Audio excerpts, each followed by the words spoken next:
네, 목요일 이슈탱크 함께 하시겠습니다. 저는 김종대 앵커를 대신해서 오늘 진행을 맡은 박영식이고요. 아마 내일도 제가 하게 될 텐데 아마도 이번 주까지만 김종대 앵커의 빈자리를 제가 메울 수 있을 것 같습니다.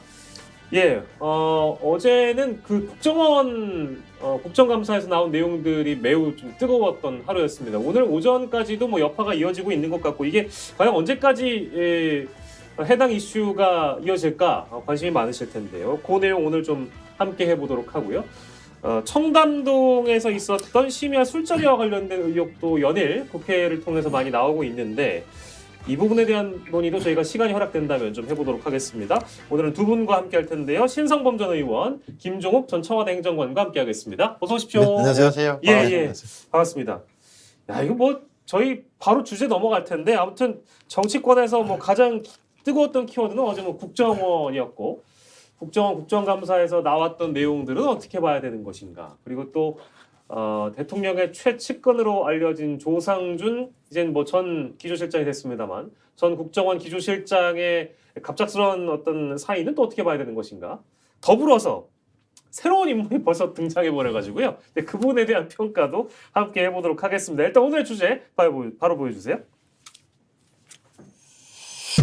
네, 2인자 사표 미스터리 뭐 다 좋습니다. 근데 이 기조실장이라는 자리는 보통 인사, 뭐 조직, 예산, 사업 이런 걸 총괄하는 자리라서 사실 국정원장과 하는 일도 뭐 크게 다르진 않습니다만 상관이 국정원장이기 때문에 대통령실에 직보해서 사표 내고 국정원장은 그만두는 걸 몰랐다. 이런 내용들이 이게 상식적으로 가능한 일인가 이런 거에 대한 의문이 많이 일단 들죠. 두 분의 어떤 어제 있었던 상황에 대한 총평을 좀 먼저 듣고 시작을 해보겠습니다. 신성범 의원께서 어떻게 좀 보셨어요?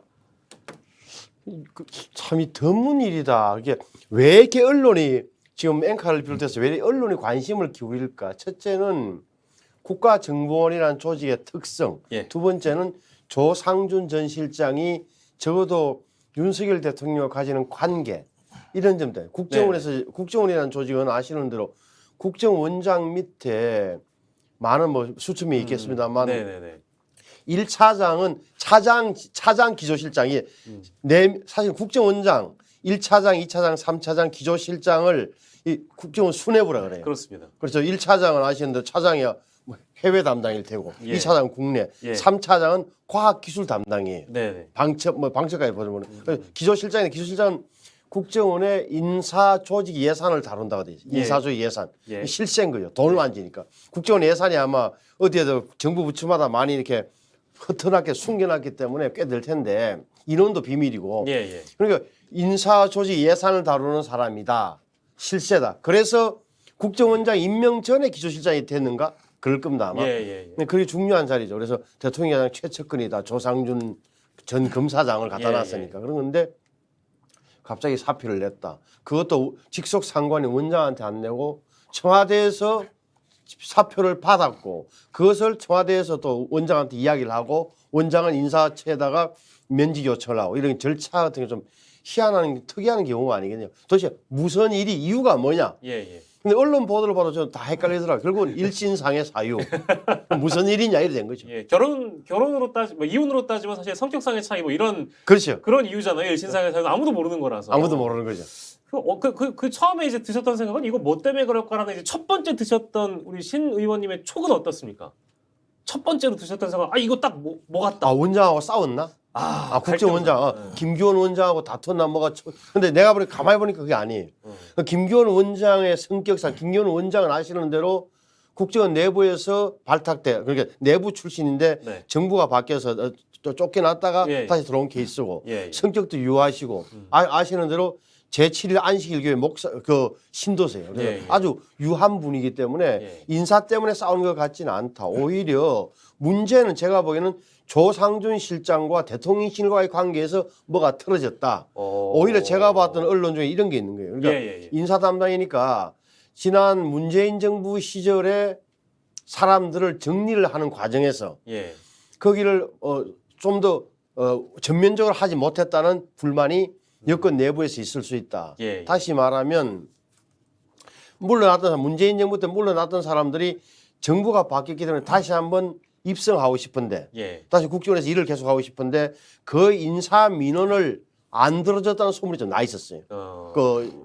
그건 조 실장이 왜? 예. 조 실장 생각에는 능력이 부족해서 문재인 정부 때 쫓겨난 사람도 있고 강등당한 사람도 있는데 예. 이런 사람들이 이제 정부가 바뀌니까 탄압받았다고 해서 오히려 이 정부에서 덕을 보려고 하는 거 아니냐는 생각을 함직한 대목이 있었던 것 같아요. 저는 그 대목이 가장 크다. 그래서 원장과 실장과의 갈등이라보다는 예. 조상준 실장과 지금 대통령실의 실세들과의 인사를 둘러싼 자본 문제가 가장 크다고 저는 지금은 그렇게 보고 있습니다. 아, 그렇군요. 더 봐야 되겠지만. 그러면 좀 쉽게 얘기하면은 그런 겁니까? 대통령실에서 이 조 전 실장을 내쳤거나 경질성인 겁니까? 저는 그걸 보죠. 그렇습니까? 네, 그러니까 대통령실에 있는 어떤 실세들의 인사 민원 이런 걸 안 들어줬을 가능성이 가장 크다. 두 번째는 그러면 대통령이 그런데 야 그럼 나 그만두라, 네. 그만 놔둬라, 네네. 손대지 말라고 하지 않은 이상 걸 보면 예. 뭔가 대통령으로서도 꺼림칙한 대목이 뭐가 감찰이나 이런 데서 좀 네.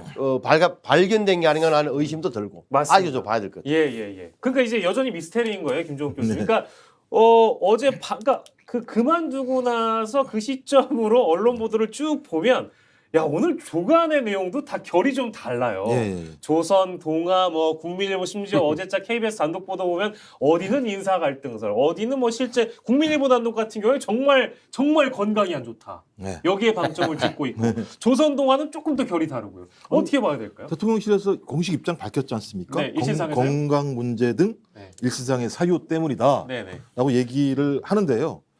저는 이 등자가 참 재밌어요. 뭐 건강 문제면 건강 문제지 건강 문제 등 이렇게 얘기하는 건 저는 그러니까 항상 대통령실이 해명의 문제가 있어요. 이거 건강상의 문제면요. 이건 금방 드러나는 문제예요. 아니 건강이라는 게 그만둘 정도의 건강이라면 매우 안 좋은 질병을 얘기하는 거예요. 예. 이건 그냥 빼박이에요. 조금 시간만 지나면 다 확인되는 거기 때문에 네. 대통령실의 매번 문제는 해명 과정에서 2차 또 다른 논란을 또 만들어내는데 다른 의문을 낳는다. 네. 네. 근데 일단 기본적으로 저는 신성모 의원님 말씀에 좀 동의하는 게 예. 학명과 경질이 결합된 것 같다라는 생각이 들어요. 학명과 경질. 네, 학명과 경질. 그러니까 뭐냐면 말씀하신 것처럼 조상준 기획조정실장 입장에서는 예. 자기 나름대로의 대통령이 제시했었던 과거에 국정원 개혁 방향과 관련된 네네. 자기의 어떤 뭐랄까 일의 방식들을 추구하고 있었는데 네. 이제 그 일의 방식을 추구하려고 하면 인사 문제가 가장 중요하지 않겠습니까? 네. 이 부분과 관련해서 아마 본인의 방식들을 제안을 했겠죠. 근데 청와대 내부에서 대통령실 내부에서 받아들일 수 없었겠죠. 예. 이런 과정에서 제가 볼 때는 그러면 대통령실 입장 또는 대통령의 입장을 따라줘야 되는데 거기에 대해서 기획조정실장이 바로 초반에 오케이하지 않은 것 같아요. 그러니까 일종의 항명성인 거죠. 네. 당연히 그러니 말씀하신 대통령실 내부의 검핵관 입장에서는 그대로 두면 국정원 개혁을 할 수 없다라는 생각이 드는 것이고 가장 중요한 한 축, 공권력의 한 축이 무너질 수 있다는 생각이 들어서 소위 대통령이 경질의 방식으로 얘기를 한 것 같은데 이렇게 얘기할 수는 없으니 건강 문제 등 일신상의 사유를 얘기한 것 같은데 이거 되게 중요한 의미는 있는 것 같아요. 첫 번째는 뭐냐면 소위 가장 중요한 4인방 중에 한 축이 무너졌다. 그러니까 법무부 장관, 그다음에 검찰총장, 행자부 장관, 그다음에 소위 국정원 기조실장 이 네 명인데 국정원 기조실장 그러니까 소위 4인방 중에 한 명이 지금 소위 대통령의 잘못된 경질에 의해서 이건 아직 뭐 확인되는 건 아닙니다만 경질에 의해서 그만뒀다라고 얘기하는 것은 한 축이 지금 분열되고 있다는 것이고 전반적으로 균열이 발생하고 있는 거다라는 생각이 드는 것이고요. 대부분 국정원은 저는 세 가지 문제예요. 내부에 갈등이 있거나 아니면 비리가 있거나 진짜 건강 문제이거나 근데 건강 문제는 드러나요. 비리 문제는요 수사를 해야 되는 문제예요. 근데 대통령이 수사라는 얘기 안 했잖아요. 맨날 법치를 강조하시는 분인데 어차피 비리는 아닌 것 같아요. 저 같으면 만약에 비리 문제라고 얘기하면 무슨 일순상의 뭐 면직을 시킵니까? 당연히 조사하고 수사 받으라고 얘기해야 되는 게 대통령의 원래 말씀대로는 맞는 거죠. 전 그렇다면 갈등이라고 보는 거예요. 근데 이 갈등이 국정원장과 아니면 기조실장 간의 갈등인지 아니면 신 의원님 말씀하신 것처럼 소위 대통령실 내부에 있는 검핵관들과 소위 조상준 실장과의 갈등인가 이건 좀 지켜봐야 되겠습니다만 제 생각에도 갈등인 것 같아요. 갈등? 달리 설명할 방법이 별로 없다라는 생각이 들고요. 예. 한쪽에서 손을 들어줘야 돼요, 대통령은. 이 문제와 관련해서. 근데 국정원장 손을 들어줬다는 게 KBS 보도 쪽이고. 저번에 국정원장 손을 들어준 게 아니라 검핵관 손을 들어줬겠죠. 그러니까 무슨 국정원장 손을 들어줬겠습니까? 상식적으로 얘기하면 내부에서 대통령실이 다 조율하는 거죠. 인사 문제는 대통령실이 다 조율하는 거예요. 무슨 국정원장이 인사를 조율합니까? 말도 안 되는 소리인 거죠. 대통령실에서 결정을 했겠죠. 이런 상황인데 국정원장이든 아니면 실장이든 둘 중에 하나를 정리해야 될 수밖에 없는 상황인 것 같습니다. 어떻게 하시겠습니까?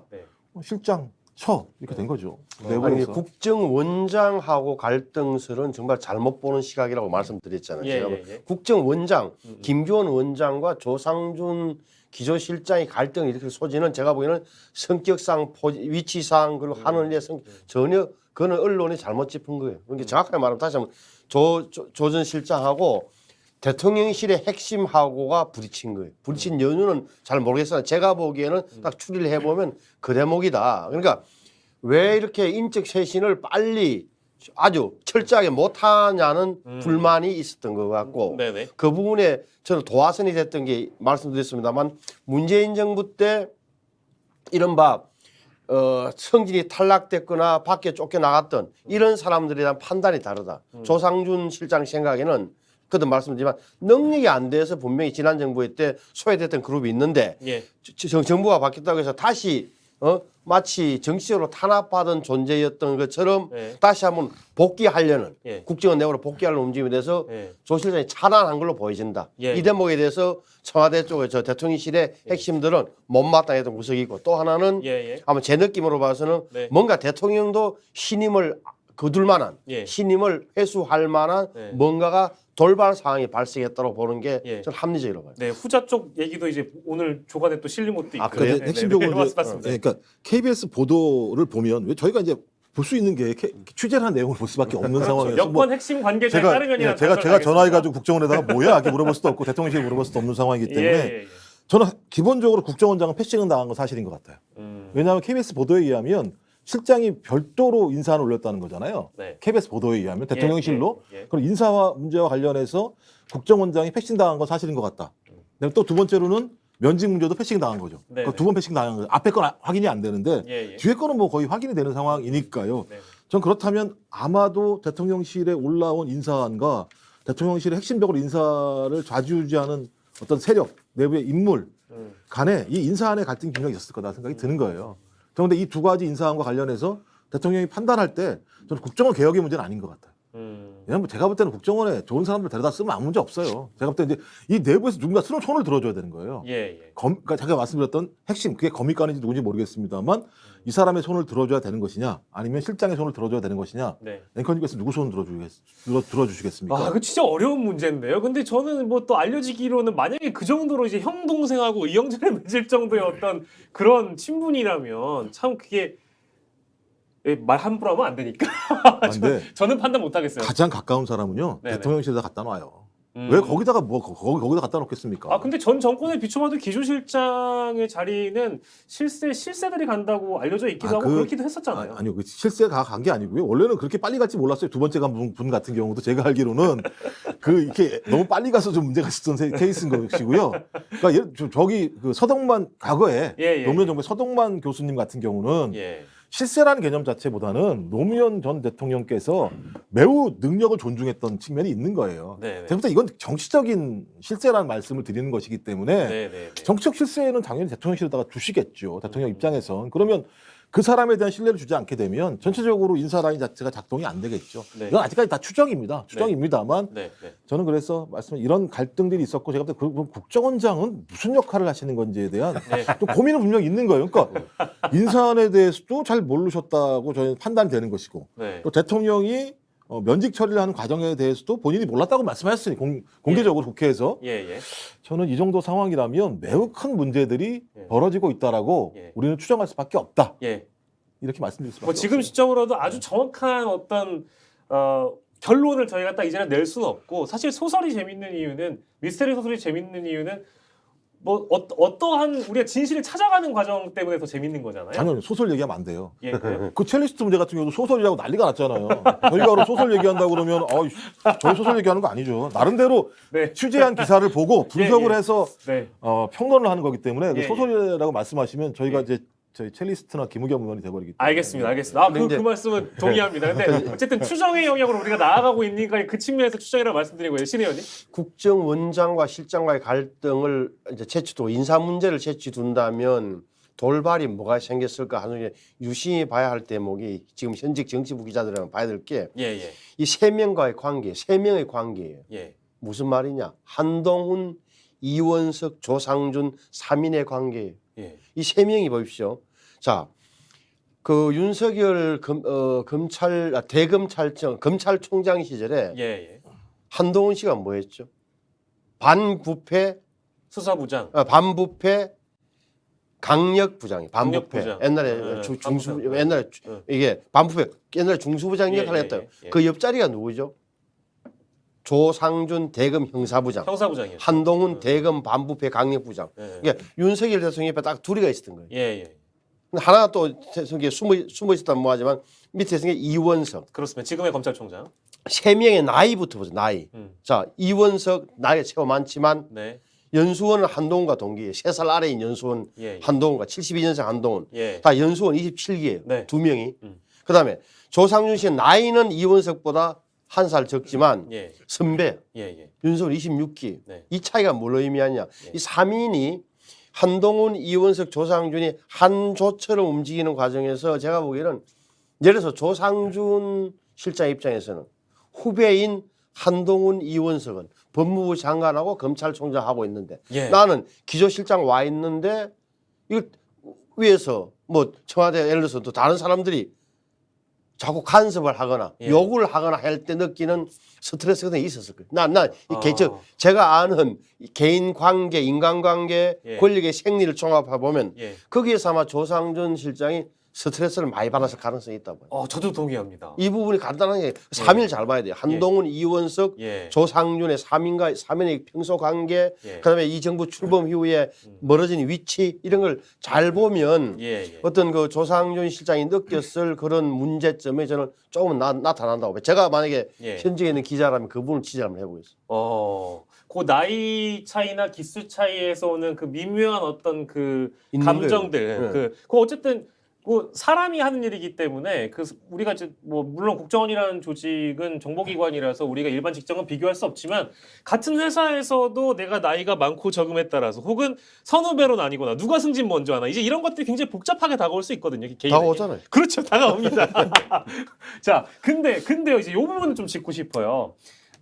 실제 그 설이 있었습니다. 왜냐하면 한동훈 장관은 장관으로 보내놓고 기조실장으로 나를 보낸다고 하니까 심지어 출근 일자 그 뒤까지 출근 일자가 됐는데도 국정원에 나타나지 않았다는 있었어요? 네, 설도 있다고 하거든요. 이제 그런 것들이 아마 신 의원님의 문제의식에 공감하는 대목이겠고, 다만 출신 배경을 보면 국정원장인 김규영 국정원장은 그 외교관 출신이시고 네. 외교부에서 이제 오래 그 일을 하셨기 때문에 그 어떤 업무의 메커니즘이라든지 인사를 바라보는 시각이라든지 이게 다를 수 있고, 그리고 당연히 검찰 출신의 기조실장이기 때문에 국정원 내부에서 이 기조실장을 바라보는, 물론 검찰 출신 기조실장 이번이 처음은 아닙니다만 네. 그 권력의 실세로서 기조실장을 바라보는 내부의 시각과 김규현 국정원장의 시각이 합쳐져서 이 사람이 국정원을 장악하려고 하는 것에 대한 내부 반발, 이건 분명히 우리가 감안을 해야 된다. 그 의견은 어떻게 생각하세요? 제가 볼 때는 검사를 보내지 말았어야죠. 그러면 거기다가 검사를 보낸 이유는 제가 볼 땐 칼쓰란 얘기라고 전 들리는 거예요. 장악해라, 개혁해라. 그렇죠. 저도 검사를 보냈을 때는 검사가 무슨 이쪽 국정과 관련해서 전문적인 영역이 있는 건 아니잖아요. 실제로 제가 볼 때 외교부 출신이 가는 것도 제가 문제가 있다고 봐요. 뭐 1, 2차장과 관련해서 외교 라인 이쪽에 가는 건 상관이 없습니다만 국정원장과 관련해서는 국정원장은 제가 볼 때 상당히 정무직이라고 좀 봐야 된다고 판단해요. 전 그래서 그 공무원들 출신들이 갔을 때는 제가 볼 때 그 아래에 있는 기조실장이 실세가 가게 되면 자기의 힘을 되게 발휘할 수 없는 메커니즘의 구조이기 때문에 좀 그렇다면 여기다가 자기의 최측근인 말씀하신 것처럼 제일 높은 기수인 검사를 보냈다고 얘기하는 건 가서 예를 들면 내부에 대한 칼질 특히 인사 문제에서 칼질을 하라고 했다고 보는데 칼질을 하는 거에 대해서 대통령실이 계속 예를 들어 문제 제기를 하게 되면 본인이 할 수 있는 게 별로 없는 거잖아요. 실제로 본인의 특장점이 그런 부분인 건데 조직을 장악한다는 건 인사를 장악하는 것이고 어차피 규조실장은 재정을 장악하고 있으니까 인사만 장악하게 되면 나름대로 전체적인 틀이 6개월 내에 완성이 되는 것이고 그 위에 이 방향으로 몰고 가는 거거든요. 근데 지금 6개월 정도 됐는데 가장 중요한 인사안 문제와 관련해서 소위 기조실장, 실세인 기조실장이 말을 들어주지 않았다고 얘기하는 건 본인이 앞으로 어떤 일을 한다고 하더라도 제대로 할 수 없다라고 하는 판단을 했을 거라고 보는 것이고 또 하나는 어제 그 국회에서 벌어진 문제가 저는 국정원 내부의 모습을 보여준다고 봐요. 왜냐하면 SI 정보에 월북이라는 단어가 들어갔다. 이건 예를 들면 대통령실의 기존 입장과 정반대 입장인 거죠. 두 번째는 표류 사실과 관련해서도 마찬가지입니다만 감사원의 보고 내용을 감사 내용을 부정하는 내용이 나왔죠. 합참이 맨 먼저 알았다. 국정원이 먼저 안 게 아니다라는 얘기가 나왔고 거기다가 중국 어선 얘기는 들은 바가 없다라는 얘기가 나왔기 때문에 제가 볼 때 지금 정부가 밀어붙이는 사정 드라이브 핵심인 문재인 전 대통령에 대한 이 흐름 자체와 관련해서 국정원이 어제 제가 볼 때 중대한 예를 들면 헛발질이 하나가 시작이 된 거예요. 저 그렇다면 국정원이 내용적으로도 지금 대통령실이 제기하는 방향으로 정리가 안 되고 있다는 측면 하나. 그다음에 여기 나와 있던 기조실장의 면직이라고 제기되고 있는 인사와 관련해서도 말씀하신 다양한 예를 들면 대통령실의 의지와 다른 인사가 벌어진다라고 하는 부분들은 총체적인 문제가 발생하는 거죠. 전 이제 이렇게 되면 더 문제가 뭐냐면 그럼 계속 또 검찰에 의지하시길 거라는 거예요. 대통령이. 안 되니까. 그럼 검찰이라는 게 뭘 쓰는 겁니까? 수사권을 쓰는 데잖아요. 걱정돼요. 근데 아니 우려를 해주신 거고. 근데 이런 부분이 우선 제가 먼저 김규헌 국정원장 국가정보원장의 커리어 중에 제가 국정원에 근무한 내부 출신인데 그건 제가 틀렸어요. 그래서 정정하겠습니다. 그러니까 그 외무고시 출신이고 안보실 차장을 1, 2차장을 했고 외교안보수를 한 것은 맞는데 국정원 출신은 아니네. 제가 잘못 알고 착각했어요. 박근혜 정부 안보실 출신인 걸 제가 국정원 출신인 걸로 착각한 걸 정정하고 교수님께서 말씀하신 대목 가운데 SI 이른바 특수정보에 월북이라는 단어가 나온다는 게 그 기존에 이미 알려진 사실이었어요. 그거는 무슨 뜻이냐면은 그게 정부에서 숨겼던 게 아니고 어떻게 보면 나오는데 이런 거잖아요. 그러니까 북한에서도 보낸 우리 전통문에 보면 이대준 씨가 대한민국 누구라고 월버무리고는 계속했다는 대목도 나오고 이 월북이라는 단어가 나오는 것에 대해서는 부정하지 않았다고. 거듭되는 추궁에 거듭되는 북한군의 거듭되는 추궁과 질문에 월북이라고 했다는 것이 이미 상식처럼 돼 있던 거예요. 그러니까 새로 나온 사실 아니다는 점만 좀 말씀드리고 그래서 이 월북이란 말이 나왔다고 해서 이대준 씨 입에 나왔다고 해서 자진 월북 가능성은 완전히 100%다 연결은 안 되는 거예요. 왜냐하면 뭐 예를 들어 이런 거잖아요. 그러니까 자연 흐름에 따라서도 해류의 흐름에 따라서도 갈 수 있다는 게 지금 가능성이 다 있기 때문에 눈 떠보니 북한군이 총을 들고 있고 뭐 굉장히 위협적인 상황에서는 자기 신분을 공문으로 대한민국 해양수산부 공문으로 밝혔는데도 위협적이다 하면 묻다가 살기 위해서 월북이라고 대답할 수 있다. 그런 가능성이 있는 거래요. 그래서 그 부분은 좀 직접 연기 안 된다는 말씀을 드리고 어찌됐건 지금 국정원이 보면은 어제 사진도 나왔잖아요. 왼쪽 자리 비어 있고. 자, 국정원장 1차장, 2차장, 3차장 한쪽 자리 비어 있는 이런 형국은 정상적인 것은 아니죠. 제가 듣기로도 지금 2급, 3급 인사만 하고 1급도 인사가 안 됐다는 거예요. 그렇습니다. 그러니까 6월 달에 취임을 했으면은 아니 김기현 원장이 정리를 됐어야 되는데 그래서 넉달 됐죠. 제가 보기에는 뭐 몇천 명쯤 될 텐데 국정원 조직이 저런 식이라면 과연 돌아가고 있느냐? 그럼 좀 더 나가면 북한에 대해서는 동향에 대해서는 가장 많이 알고 있고 김정은의 의도 분석을 잘 해야 되는 국정원이 일을 하고 있는 거야? 대통령은 그러면 예를 들어서 김기현 원장한테 매주 보고를 받나 옛날처럼 이런 질문이 계속 생기게 돼 있다. 그래서 국정원이 지금 뭔가 문제가 생긴 거는 저는 뭐 인정할 수밖에 없는 처지입니다. 그 첫 번째로 말씀하신 부분에 대해서 아마 기본적으로 약간 이게 이제 어떤 퍼즐을 좀 맞춰보면 현재 월북 관련된 내용을 삭제를 하라. 뭐 이런 지시 정황 때문에 실제 국방부 장관, 뭐 해양경찰청장 지금 구속돼 있고 박지원 전 원장, 성원 전 원장 이제 이렇게 좀 고발돼 있는 상황 아니겠습니까? 그렇죠. 근데 만약에 그 SI 안에 월북이란 단어가 들어있는 첩보가 있었다라고 한다면 그 제가 사실은 서훈 전 원장이라든지 뭐 박지원 전 원장이라면 그걸 굳이 지워라라는 지시를 받고 지워야 될 이유가 있었을까요? 아니 정확하게 말하면 그 서욱 국방부 장관하고 그 해영 경찰이 왜 구속됐어요? 월북과 배치되는 다른 증거를 다 지운 거지. 그러니까 2020년 9월 22일 날 밤에 9시에서 10시 사이에 시신이 회각되고 총살이 됐고 총기를 받아서 그다음에 다음 날 새벽 9월 23일 날 새벽 1시에 청와대에서 관계장관 회의가 열렸다.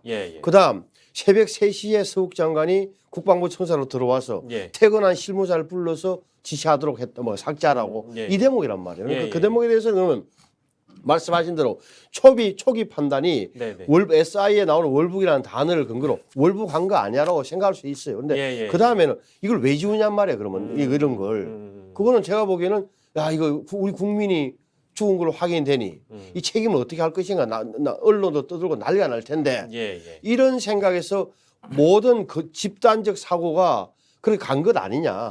여기에 다른 증거들은 있으면 나중에 곤란해진다고. 나는 그렇게 의심하는. 오히려 월북과 배치된 증거들을 삭제한 거에 대해서 얘기를 해주신 거고요. 그러니까 저도 이제 일신상의 문제가 있기 때문에 저는 SI에 월북 나왔다고 해서 월북을 추정하는 건 아니고요. 이 말씀 왜 드렸냐면 감사원의 감사 내용이 엄청난 충격을 줬잖아요.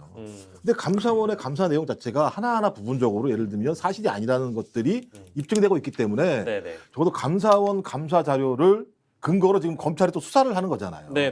이건 제가 볼 때 매우 문제가 있는 측면들이 있어서 교정을 해야 된다 말씀을 드리는 겁니다. 저도 월북인지 아닌지 정확히 모르겠어요. 전 정부는 월북이라고 그랬고 현 정부는 아니라는 게 아니라 월북했다는 증거가 없다고 얘기하고 있고 아직까지도 명확히 입장을 밝히지 않고 있어요. 그래서 모르겠습니다만 그래서 일신상에 제가 또 월북이라고 얘기했을까 이렇게 하는 거 하나 하고 오늘 아마 전 정부의 핵심적인 서훈, 박지원 뭐 이런 분들이 오늘 아마 오전에 부분과 관련해서 얘기를 한다고 하니 좀 들어봐야 될 것 같고요. 삭제는 현 국방부 장관 이종석 국방부 장관도 원본이 있다고 얘기했어요. 그러니까 예를 들어 원본이 있는 거예요. 삭제라고 하는 개념은 모든 게 사라져야 되는 거예요. 증거가 사라져야지 그것이 삭제인 거지. 원본이 그대로 있다라고 하는 건 그 원본이 어디에 있습니까?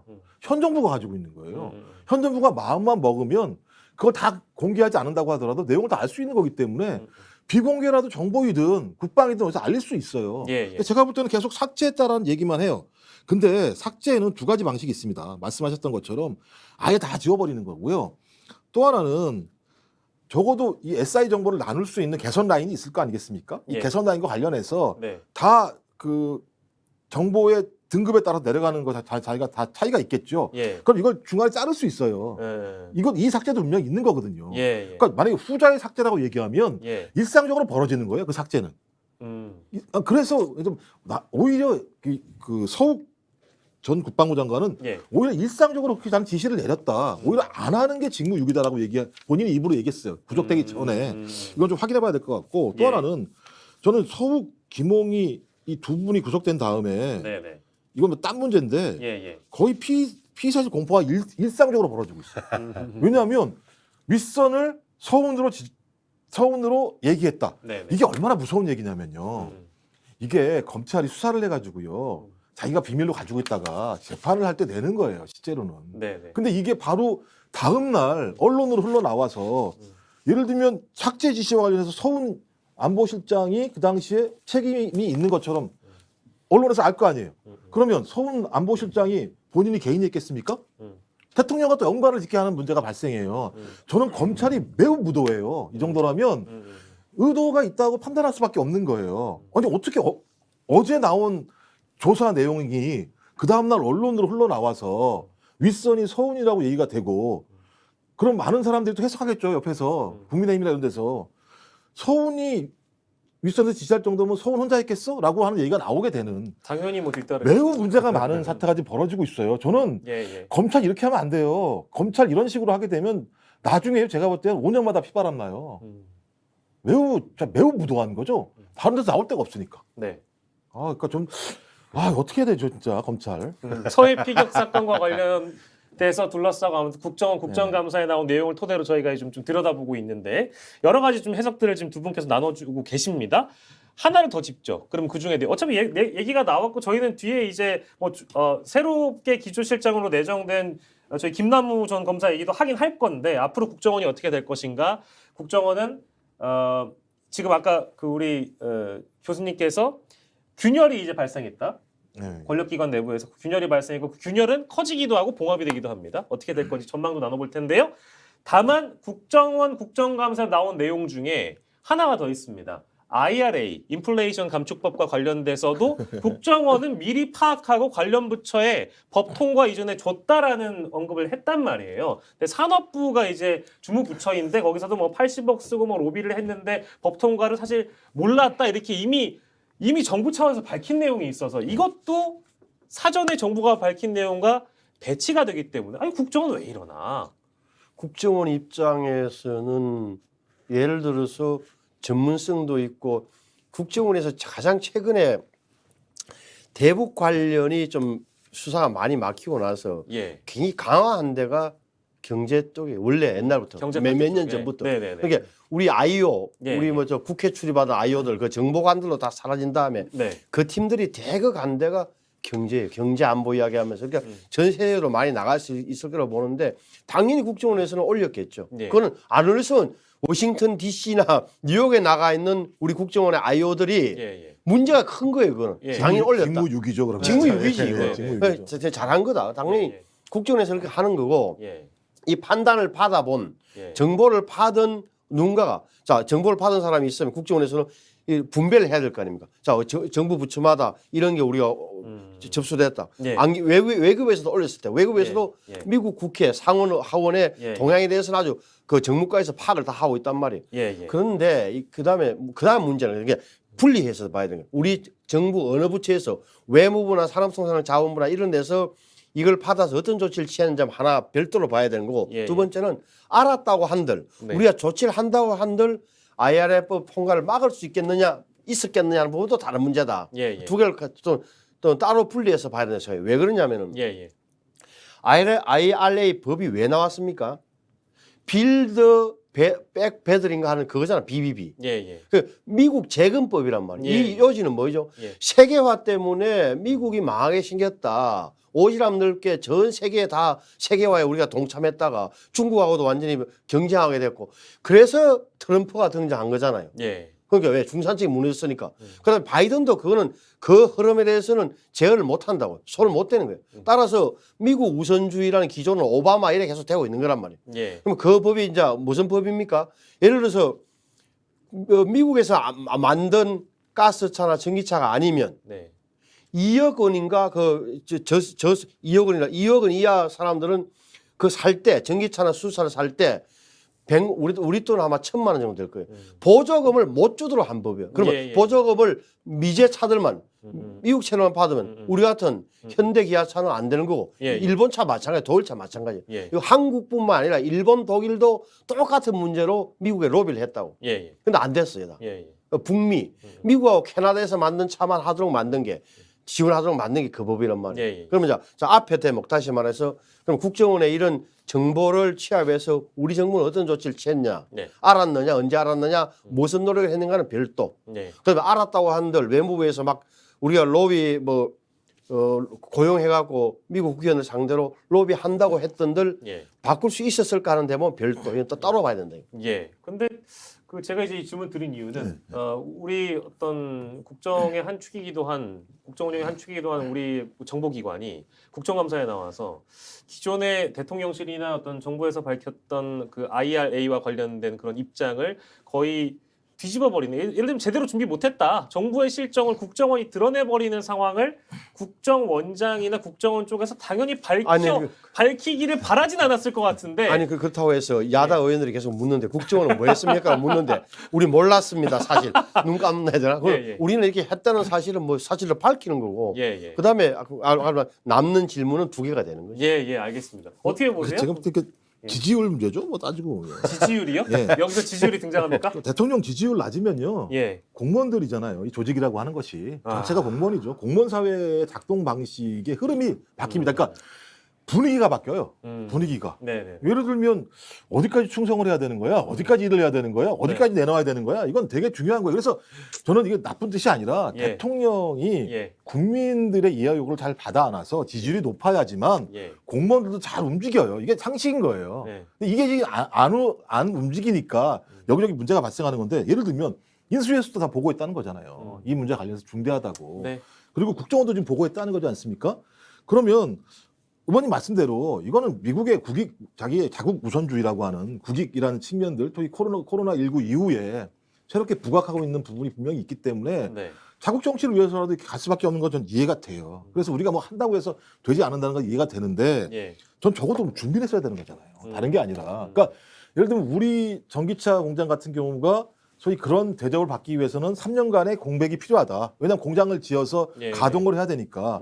그럼 이 3년 동안과 관련해서 일정하게 예를 들면 특혜 조항들을 받아낼 수 있는 건지, 특혜 조항을 받아낼 수 없다면은 예를 들면 공기를 단축시키든 어떤 형태로 해서 3년을 갖다가 1년 6 지금 그래서 제가 현대차 같은 경우는 좀 빨리 좀 앞당겨가지고 짓는다는 거잖아요. 그러면 1년 6개월로 줄인다든지 저는 다양한 방책들을 만들어냈다면 저 지금과 같은 국민적인 불안 또는 그 기업들의 고민 이런 것들이 훨씬 줄어들었을 거라는 측면들이 분명히 있는 거죠. 그러면 보고가 안 됐으면 그 문제가 있겠습니다만 다 보고가 됐고 이런 상황에서 또 대통령도 문제가 많으신 게요.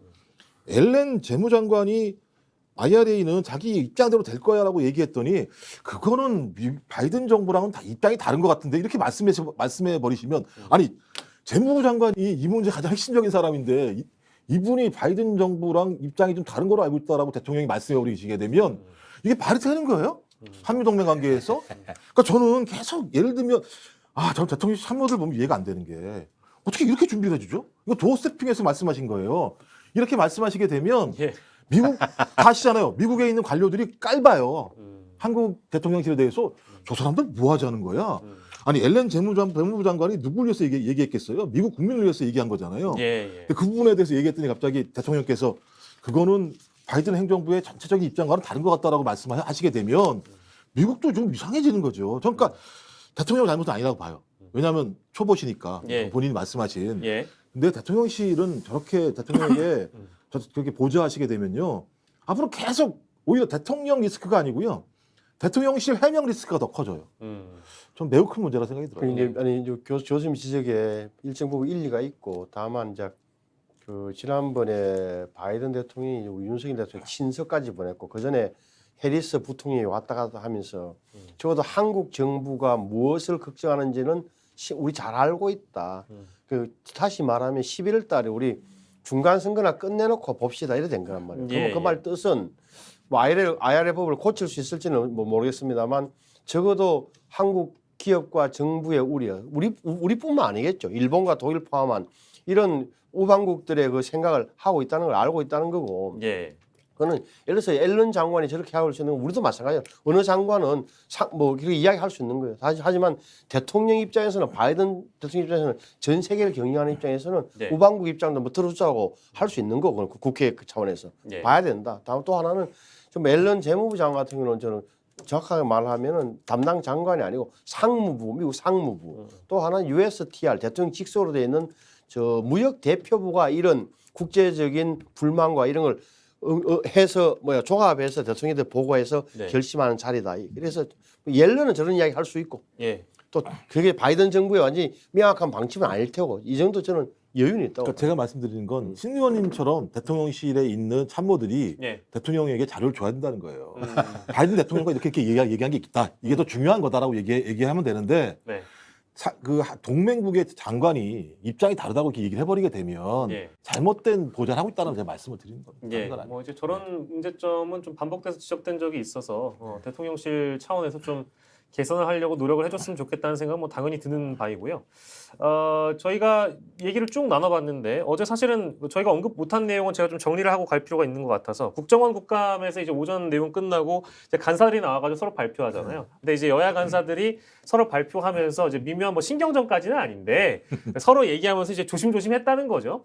근데 국정원도 오전에 이제 이 발표 저희가 이제 다뤘던 내용은 주로 이제 오전에 나왔던 내용입니다. 그 내용과 간사들이 발표하고 나서 언론에 대대적으로 보도가 되고 나서 그 이후에 오후에 이제 국정원 쪽에서 발표한 내용이나 나왔던 내용들은 조금씩 좀 결이 다르다는 점. 즉 이제 국정원도 이게 이렇게 언론에 대서특필되면서 여론의 동향이 어떨지에 대한 감이 좀 없었던 것 같아요. 이 내용을 그러니까 발표를 하면 어떤 여파가 있었을 것이다. 이 정도에 대한 감이 좀 없어서 내부적으로 국정원은 지금 정리가 잘 안 돼 있다라는 느낌은 많이 받고 있습니다. 아, 그래요? 실제로 그렇고요. 그래서 자 이제 여기서부터 중요합니다. 새로운 기조실장이 옵니다. 아까 저희가 처음에 언급했던 검사 출신입니다. 김남우 전 검사이고요. 이분은 그 검사 시절에 추미애 장관 그 아들 병역 관련된 수사를 하다가 추미애 장관 오고 나서 옷을 벗으신 분이고 김앤장 가셨다가 이제 오시는 걸 아마 오늘 출근하신다고 제가 들었어요. 오늘 이제 오신다는 거거든요. 그러면 자 새로운 기조실장이 옵니다. 전 기조실장은 국정원 장악을 제대로 못하신 분이에요. 어찌됐든 누구와의 갈등이든 간에 옷 벗고 나가든 경질을 됐습니다. 그러면 이 새로운 분은 의원님 원래 새로운 분이 들어오면 실적이 나와야 되고 성과가 나와야 되고 대통령의 하명을 받았으면 뭐 물론 정치적 중립에 이런 얘기 차치하고요. 새로운 분이 왔으면 어쨌든 국정원 개혁을 완수를 해야 되는 사명을 갖고 들어와야 되는 게 상식적인 거 아닐까요? 상식적이죠. 그러면 이제 앞으로 국정원에 피바람이 더 불어닥치는 겁니까? 아니면 내부 균열, 아까 봉합이 되는 게 아니라 더 커지는 건가요?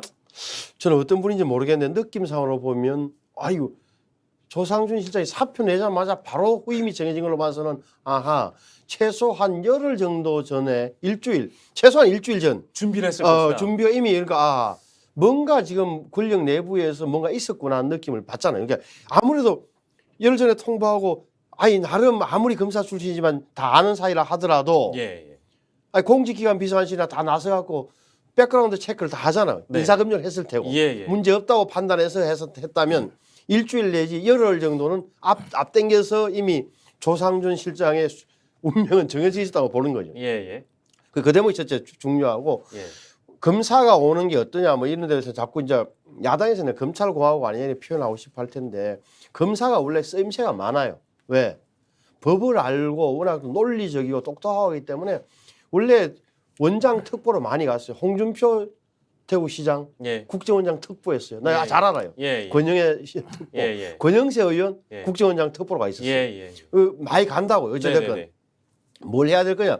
저는 이 정도로 하면 아마 대통령이나 원장하고 이미 이야기를 많이 됐겠죠. 새로운 실장. 당신이 이러한 문제에 치중해달라. 저는 뭔지는 모르겠으나 말씀하신 대로 지금 흔들리고 있는 국정원 조직을 다 잡는 것. 인사든 뭐든 간에 그게 새로운 기조실장의 가장 큰 업무가 되겠죠. 그럼 뭐 그거는 능력으로밖에 보여주는 능력을 보고 평가할 수밖에 없다라고 봐요 저는. 그럴 만한 능력이 되는지는 이제 차후의 문제이긴 한데 아까 저희가 초반에 다뤘던 원장 실장 갈등설이 만약에 맞다면 국정원장은 그대로 있는 겁니다. 김규현 원장은 지금 70세고요. 아까 이제 이미 못 벗고 나가신 조상준 검사 53세였어요. 근데 지금 요 김남우 전 검사도 한참 아래, 연배로 따져 한참 아래인데 또 검사 출신이야? 라고 이제 또 김규현 원장이 받아들이면 그러니까 이제 원장 실장 갈등설이 맞다면 문제는 반복될 수 있다는 것이죠. 제가 볼 때는 국정원장님은 명예직이신가 이런 생각이 들고요.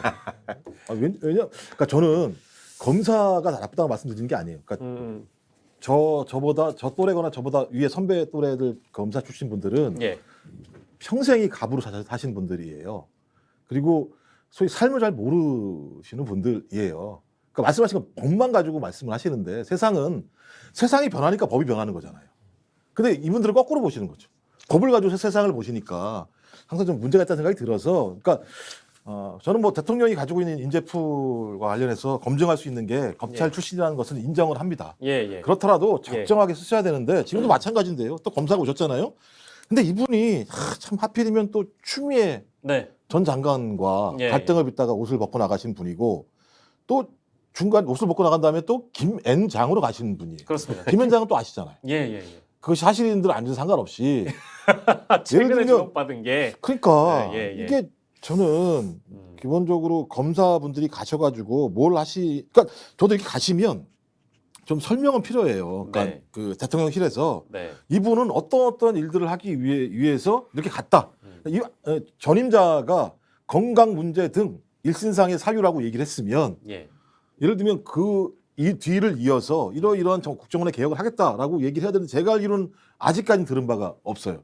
구체적인 설명이 없어요. 근데 다 아시겠습니다만 인사를 하게 되면 대통령이 왜 인사했는지를 밝히잖아요. 예를 들면 법무부 장관에 대해서는 뭐 현대적인 법무행정을 위해서라고 말씀하셨죠. 그랬더니 법무부 장관은 갑자기 검수 그거 뭐 저지하기 위해서 간다고 이제 다르게 얘기하긴 했었습니다만 제 생각에는 가도 똑같은 일이 벌어질 거다. 똑같은 일이라면 그러니까 내부에 어떤 형태로든 갈등이 그러니까 국정원 될 내부에 있는 분들과 갈등을 빚을 수밖에 없을 거다. 저는 그래서 또 다른 내부의 갈등들이 지금은 상관없는데 조금 있으면 또 표출될 거다. 근데 국정원의 갈등이 표출되면 가장 큰 문제가 뭐냐면요. 정보가 옆으로 새요. 제일 큰 문제예요. 정보가 옆으로 새면 어디로 가겠습니까? 정부가 세면 언론사로 가나요? 야당으로 가죠 주로. 언론도 가겠습니다만 그렇게 되면 또 다시 국정과 관련해서 또 다른 갈등들이 벌어질 수밖에 없는 측면들이 분명히 있어요. 그러니까 저는 봉합이 아니라 또 밀어붙이는 거잖아요. 똑같은 방식으로. 검사가 나가니까 검사를 집어넣었으니까. 저는 국정원 내부에서 똑같은 거죠. 이렇게 하시겠습니까? 알겠습니다. 라고 저는 그럴 거라고 생각이 들어요. 그러니까 저는 이게 기조실장 개인의 문제였을까라는 고민도 있어요. 아마 내부에 거대한 국정원 세력들이 안에 존재하고 있는데 이 세력들 간에 유동성이 매우 많지 않겠습니까? 그것이 표출된 거라 저는 생각이 드는데 이분을 안 친다고 이 문제가 가라앉을 것인가?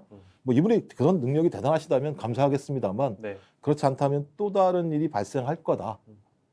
6개월 내에. 아까 잠깐 표현해 주셨습니다만 만약에 지금의 어떤 그 대통령의 국정 지지도라는 게 뭐 모든 국민이 인정할 정도로 뭐 50%를 상회하는 수준의 다수의 국민들이 이제 대통령을 지지하는 상황이라면 국정원 내부에 어떤 갈등이 있다고 하더라도 야당에게 정보가 샌다든지 언론사의 정보가 새는 즉 정권에 불리한 내용들이 밖으로 새 나가는 거는 그 가능성 좀 적을 수 있겠죠. 아니요 아무리 약해도 6개월밖에 안 됐는데 앞으로 4년 6개월이 남아 있는데 그런 텐데도 벌써 이런 문제가 등장한다라고 얘기하는 건 매우 좀 이례적이고 빠르다라는 말씀을 드리는 거예요. 일종의 이제 후폭풍이 있을 거라는 가능성을 제시해 주신 건데. 근데 이제 좀 더 큰 문제를 좀 봐야 될 것 같아요. 그러니까 검사가 또 가네, 뭐 또 싸우네 이런 부분보다는 국가정보원이 윤석열 정부에서 무슨 일을 해야 되는가, 이 바뀐 시대에 국가정보원은 어떻게 가야 되는가에 대한 대목이 좀 정리가 안 돼 있다는 느낌이 저는 가장 큰 좀 뭐랄까 문제라고 느껴지는 거예요. 다시 말하면. 정부가 바뀌면 국정원의 방향이 많이 바뀌어야 되는 거예요. 그러면 지금은 북한의 모든 것을 봐야 되잖아요. 심지어는 대통령이 국정원장한테 지금 김정은 위원장이 어디 있습니까라고 물으면 적어도 우리가 갖고 있는 정보로는 어디에 위치하고 있다. 그 김정은의 속내가 뭐 같아요? 적어도 우리는 이렇게 판단하는지 딱딱 나와야 될 거 아니에요. 그렇습니다. 7차 핵실험을 한답니까 안 한답니까? 이게 나름 이렇게 돼야 되는데 국정원이 그걸 하고 있는지에 대한 나는 의문이 첫째 드는 거예요. 다시 말하면 지금까지 국정원은 그 역대 정권 하에서는 국내 정보를 갖고 했잖아요. 국내 정보가 뭐죠? 도청한 거예요. 도청.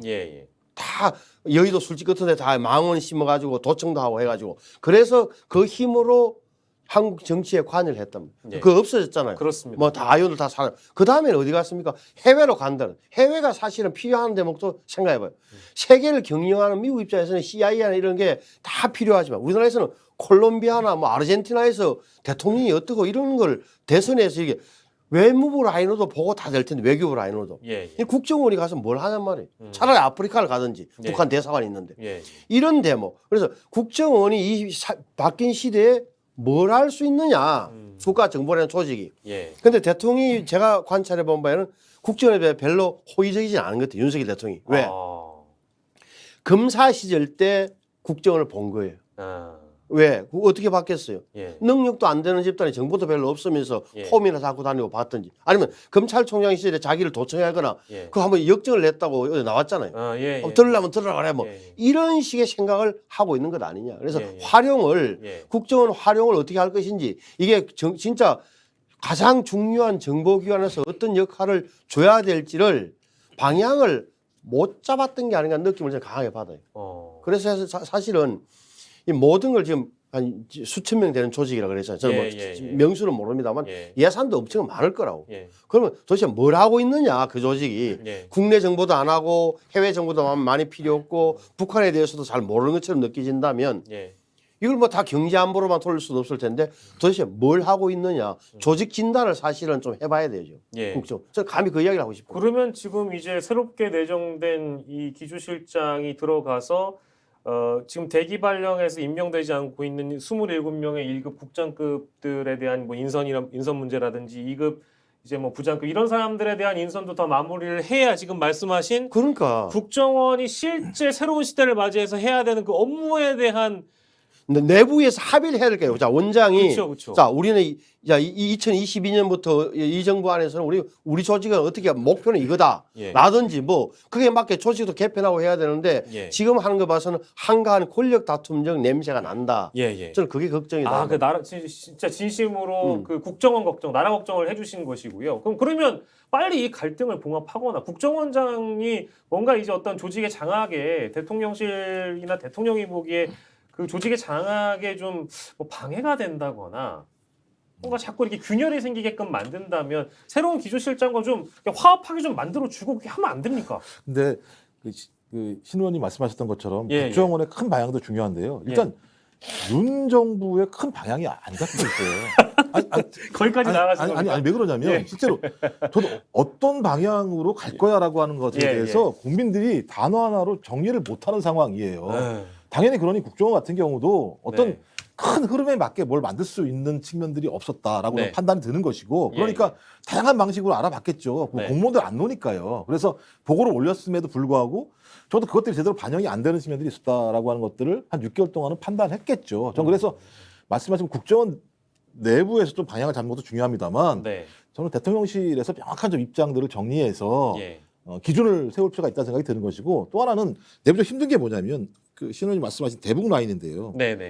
제가 이제 그 최근에 확인 못했습니다만 국정원의 대북 라인의 핵심은 서훈 라인이에요. 실제로는. 서훈 라인. 네. 서훈 국정원 직원 했을 때부터 대북 라인은 서훈 그 실장이 대부분 다 만들었고 북한의 한 라인은 다 서훈 실장하고 다 관계가 돼 있는 부분들이에요. 저도 이제 과거에 일을 해보면 국정원에서 북한 사람들하고 이렇게 협상을 하잖아요. 그러면 예를 들면 통일부가 가서 공개적으로 협상을 해요. 그러면 막 서로 막 싸움만 하죠. 현장에서는. 그러면 저희는 이제 회의 끝나고 난 다음에 잡니다. 그러면 새벽쯤에 한 2시쯤에 보고하러 와요. 국정원에서. 다 합의됐습니다.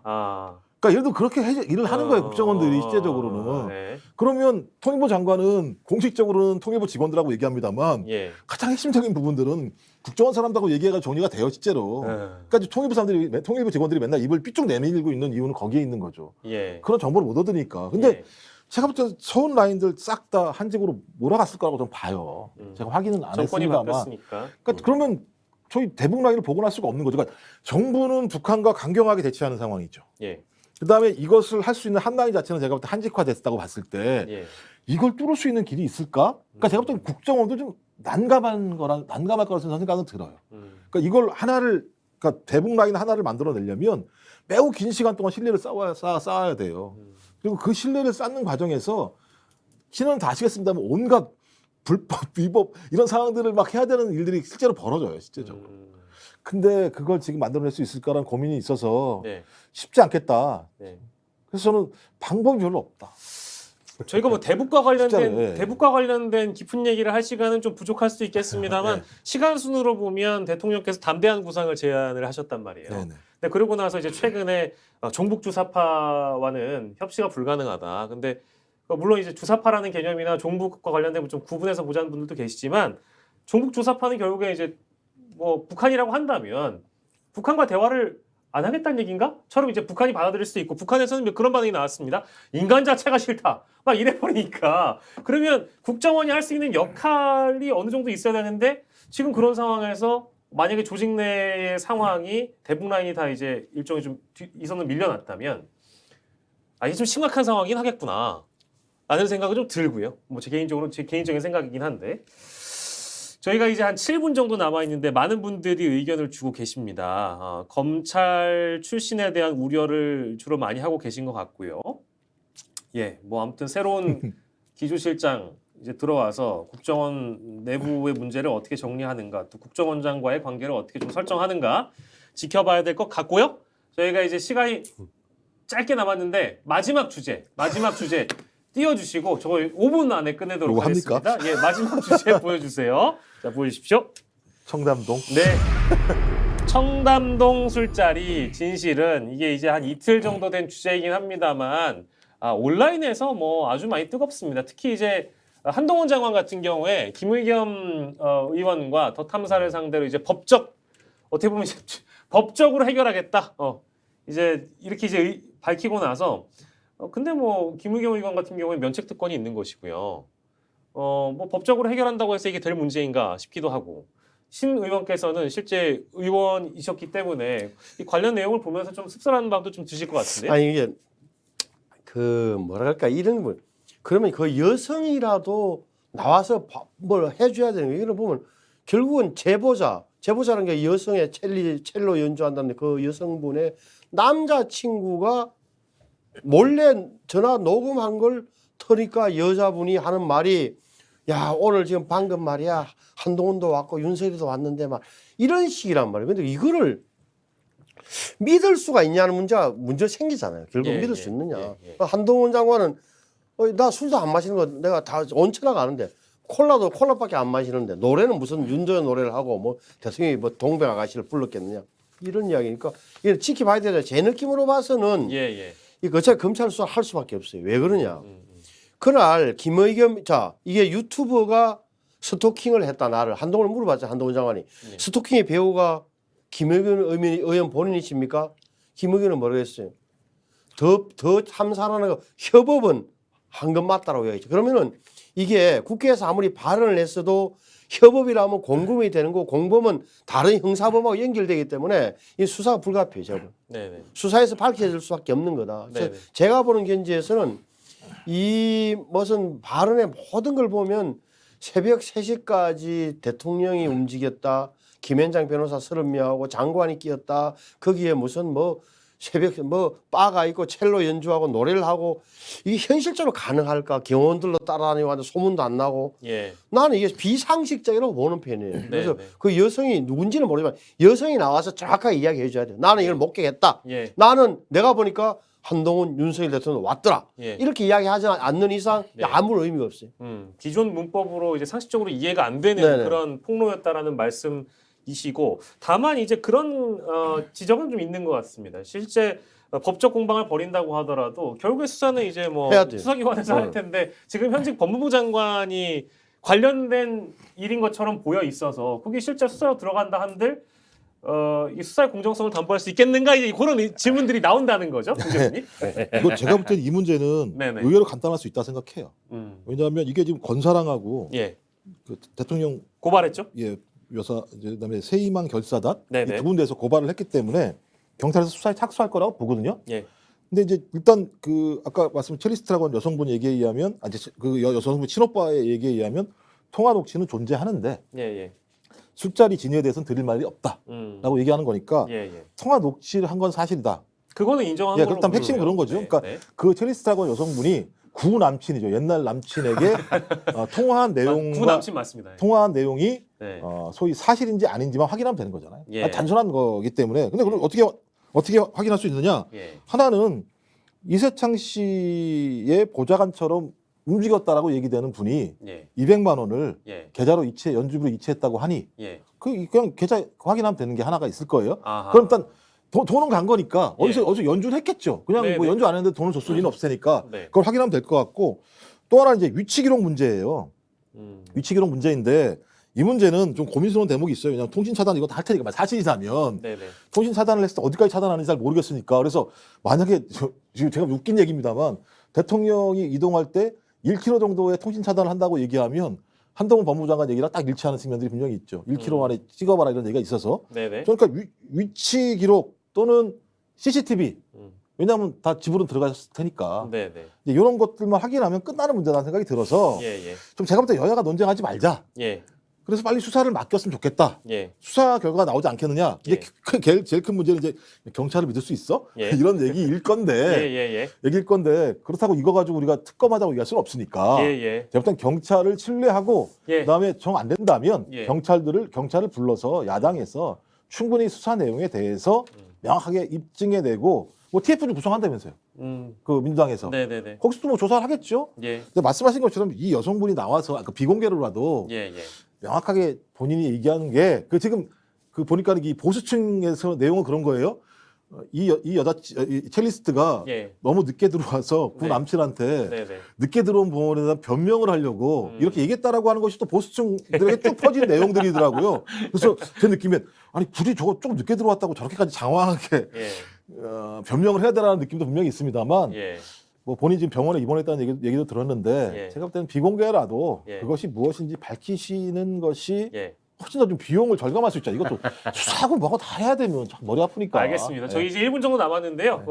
딱 마무리하는 차원에서 근데 이게 이제 그 야당 일각에서도 김의겸 의원이 이제 국감에서 문제 제기를 하거나 의혹 제기를 하는 방식이나 이제 태도 자체에 대한 지적이 웃기는 거잖아요. 그러니까 이걸 최소한 여쭙기 전에 아니 최소한 그러니까 여성하고는 확인을 했어야죠. 사실 그 존재를 확인하는 게 아니라 근데 진짜 한번 마지막으로 확인 한 번은 했어야 된다.